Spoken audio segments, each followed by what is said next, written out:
Hello, I'm Spiro with SP Wood Art, and thank you very much for joining me.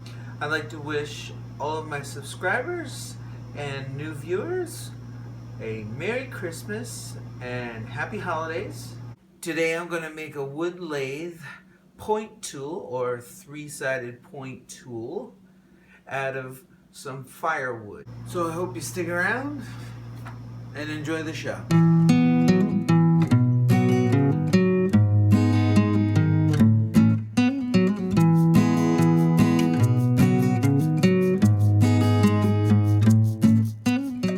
During the winter months, my local grocery store is packed with bundles of firewood. And if you search through the end grain, you can find all kinds of gems: birch, elm, walnut, oak, even some really nice spalted woods. Here is a handle that I made from the same firewood bundles. It's a piece of walnut, and I made an Allen wrench tool, which I use for undercutting bowl rims. And to make the point tool, I'm going to use this copper ferrule. Well, it's a copper pipe, but I'm using it as a ferrule.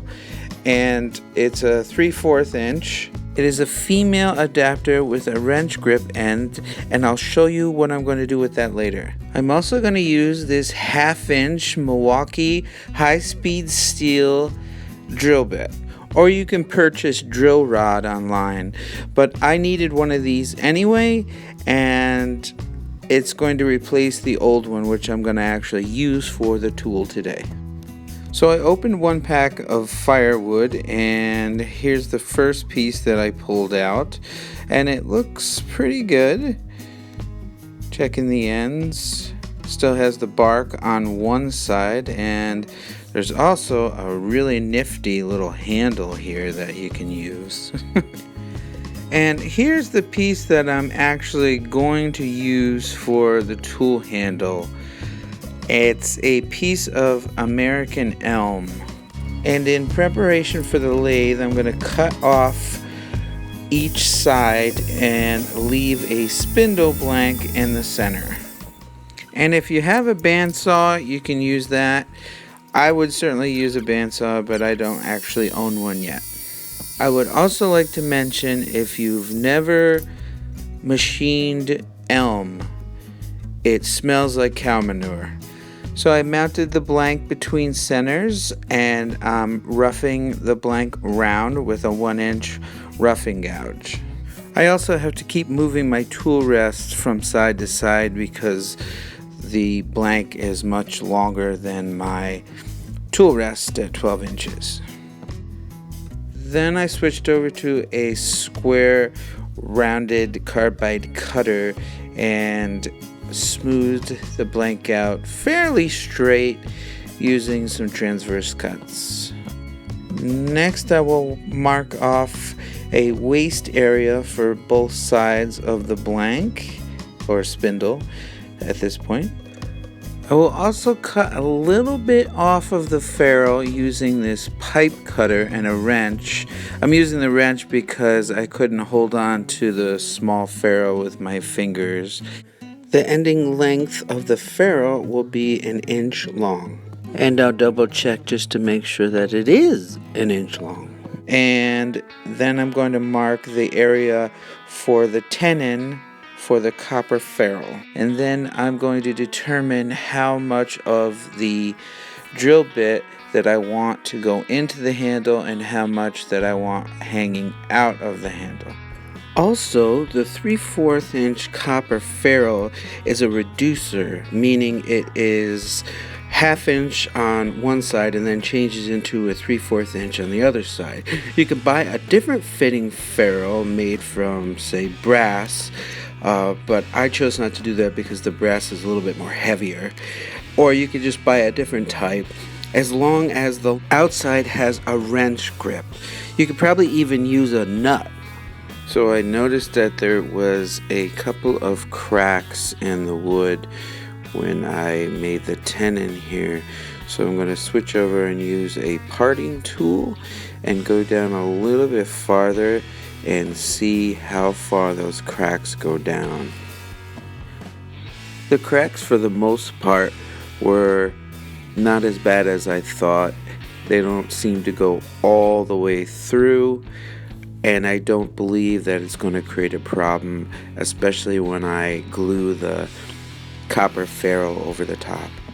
Which I am checking the ferrule diameters. One will be a 1/2 inch, one will be a 3/4 inch, and you want to also make sure that the depths of each are correct. And I'm just a little bit too big, or a little bit shy of the 3/4 inch. So I'm going to use my square carbide cutter and just take that down a little bit. And to be on the safe side, I'm going to use some medium viscosity CA glue or super glue with some spray accelerator in an attempt to minimize any issues that could arise later from those cracks. Then I'll just take some light cuts to clean up the glue. Not too much because I don't want the ferrule to get too small. Now I'm going to shape the front of the tool and prepare it for the ferrule. And I'm using my round carbide cutter. As far as the profile design, I'm just going to copy the same profile that most of all of my lathe tools have.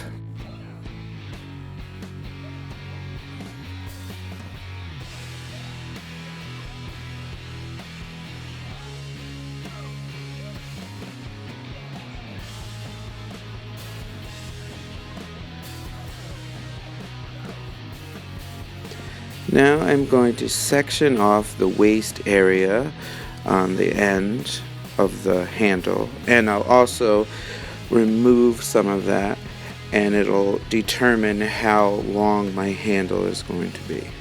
Once I remove the spindle from the lathe, I'm going to clean up the end because I need that flat to sit on my drill press. Here I'm going to cut some of the waste off of the end just to make it a little bit smaller, easier to drill through, but I am going to leave half of the waste block on there just to give those cracks more support and the ferrule more support when I drill through it. And here is my rudimentary Roadrunner kind of setup to drill in this round blank to ensure a straight centered hole. And I'm using this method because my lathe bed is not long enough to drill a hole on my lathe, and my drill press isn't tall enough to really drill it properly. It is not tall enough to accept a long drill bit, so I'm going to use this method for half of the drilling and then switch over to a hand cordless drill to drill the rest of the hole, and use this hole as kind of a guide.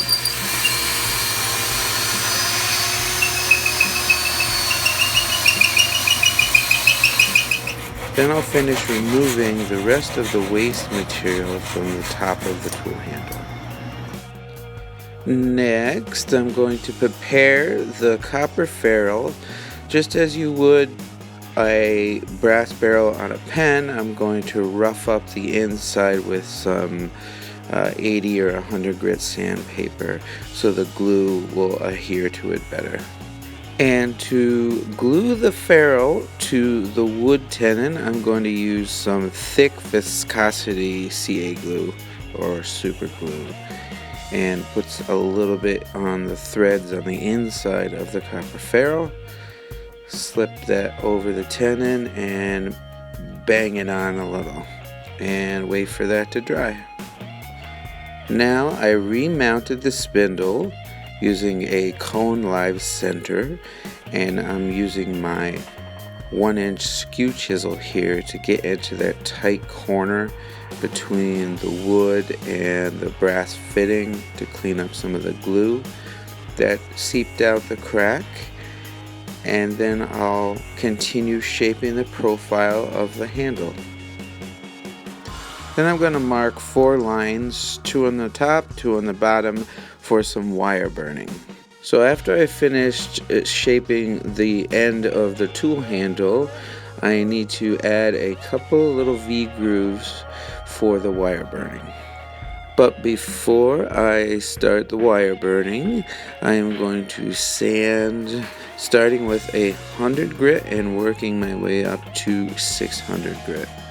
I'm also going to sand the copper to clean up some of the glue.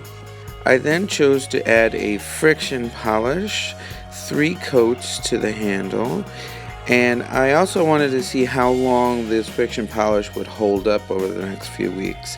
And if it doesn't hold up, I will add some wipe-on poly later. But for now, I'm going to do the friction polish. And when I'm heating up the friction polish with a dry paper towel, I turn my lathe up to about 2000. Now when you're doing wire burning, make sure that your wires have handles to hold on to. You never, absolutely never want to wrap the wire around your hands or your fingers. On a side note, if I had to make another one of these handles in the future, I would apply the friction polish after completing the wire burning. The wire burning is taking a lot longer to burn the lines with the friction polish on there than it would without. Next, I'll remove the handle from the lathe. Then with a wood chisel, I will remove the little nub left over and then hand sand the top and add a little bit of friction polish and let that dry.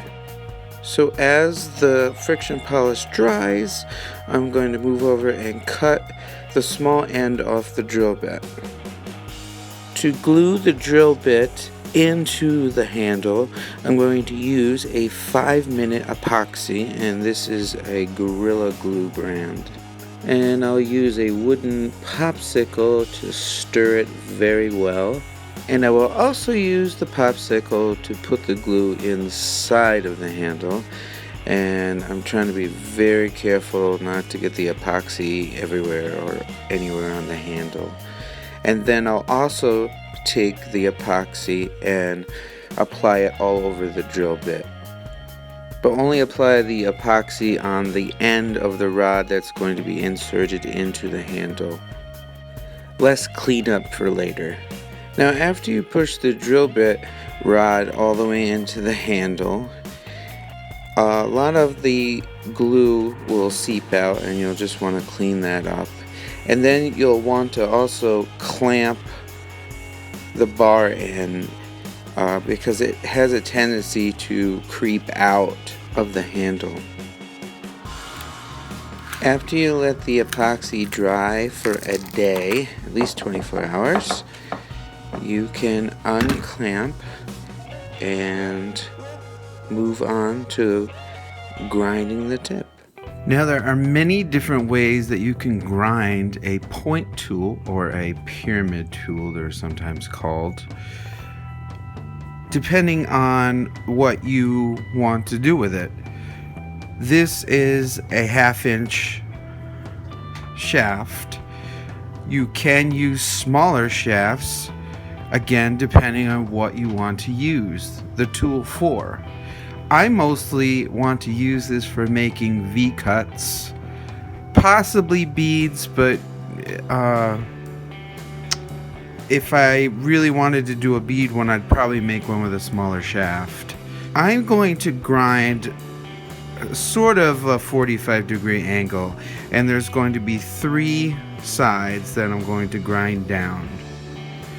When you grind each of the sides down, you want to go to the middle or close to the middle.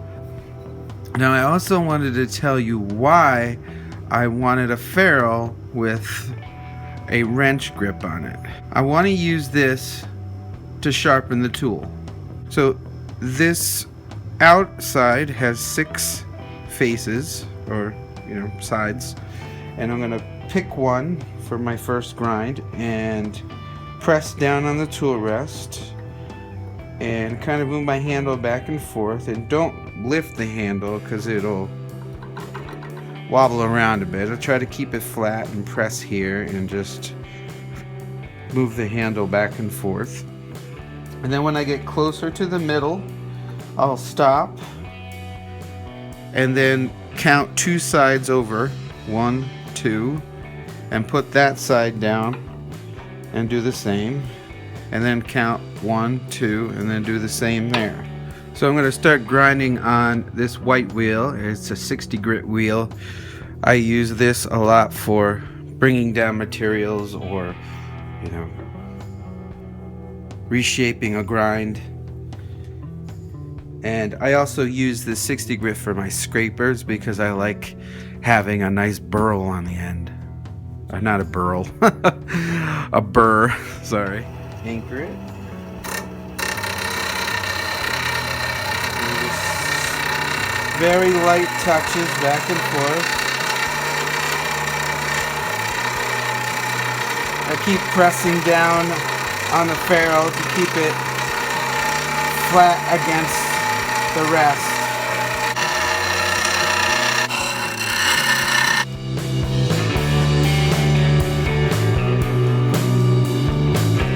And for those of you that are wondering, it is about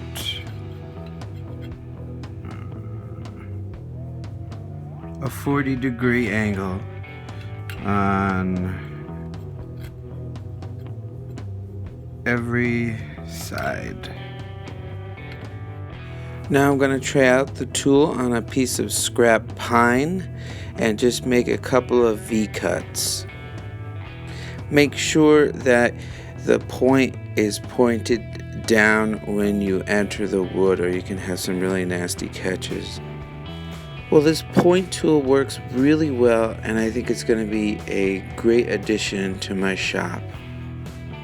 The American elm wood was really beautiful. I love the grain patterns, but the smell is just awful.